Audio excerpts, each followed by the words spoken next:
मनीष कश्यप शर्मा बिहार के चाहने वालों के लिए बड़ी खुशखबरी सामने आ रही है। सूत्रों के हवाले से खबर जताया जा रहा है कि मनीष कश्यप हो सकते हैं बीजेपी के लोकसभा के उम्मीदवार।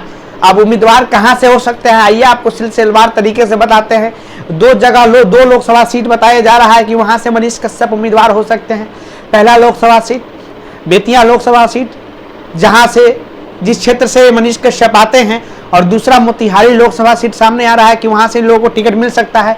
अब ये कोई हवा में मैं बात नहीं कर रहा हूं, इसका फैक्ट है, इसलिए मैं बात कर रहा हूं। जैसा कि आप जानते हैं, इनकी मां हैं या इनके भाई हैं, हमेशा बीजेपी के शीर्ष नेताओं से मिल रहे हैं और आशंका जताया जा रहा है कि मनीष कश्यप हो सकते हैं एनडीए के उम्मीदवार, क्योंकि आप जानते हैं हमेशा तेजस्वी प्रसाद यादव के खिलाफ हमेशा गरजते रहते हैं। कुछ दिनों पहले जब ये कोर्ट में आए थे, जब कोर्ट में इन्होंने बयान दिया था, बहुत ज़्यादा वायरल बयान हुआ था, क्योंकि उन्होंने तेजस्वी यादव पर कमेंट किया था ये किसी भी मायने में सही नहीं है, क्योंकि वो बिहार के उप मुख्यमंत्री हैं। उन्होंने बोला था मनीष कश्यप ने कि हम चारा चोर के बेटा नहीं हैं, हम फौजी के बेटा हैं, हम डरने वाले हैं और हम अपना सरकार खुद बनाएंगे। तो कहीं ना कहीं से सिग्नल उन्होंने दे दिया था, और ये गरजने का कारण यह है कि कहीं ना कहीं से उनको सिग्नल जरूर मिला है कि आप कुछ आके बाहर ऐसा बयान दीजिए ताकि आप सुर्खियों में बने रहिए। तो इसी कारण से आशंका जताया जा रहा है कि मनीष कश्यप को टिकट मिल सकता है। या कि आप जानते होंगे आजकल बहुत तकलीफों में मनीष कश्यप गुजर रहे, तमाम जैसा कि केस उन पर चल रहा है,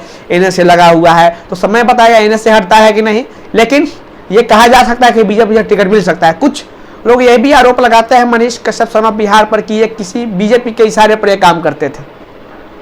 अब ये कितना हद तक सही है वो तो समय ही बताएगा, लेकिन जो भी तमाम बेबुनियाद आरोप लगाए जा रहे हैं वो किसी भी मायने में सही नहीं है।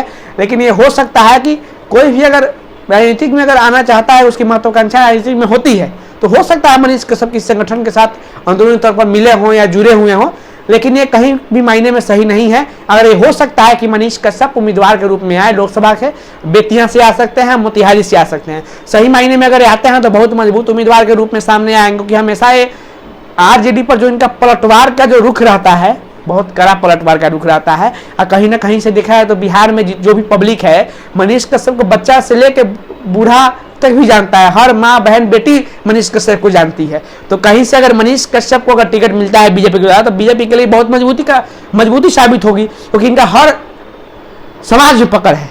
इन्होंने जातीय जनगणना का भी विरोध किया, आपने पूरे इनके पुराने वीडियोज को जरूर देखा होगा। तो खैर अब समय बताएगा कि मनीष कश्यप शर्मा बिहार को बीजेपी अपना उम्मीदवार बनाती है नहीं बनाती है। तो खैर अगर आप मनीष कश्यप के चाहने वाले हैं तो इस वीडियो को ज़्यादा से ज़्यादा शेयर कीजिए, कमेंट बॉक्स में अपनी राय जरूर दीजिए कि क्या मनीष कश्यप को बीजेपी अपना उम्मीदवार बनाएगी मोतिहारी लोकसभा सीट से या बेतिया लोकसभा सीट के। बहुत बहुत धन्यवाद आपका।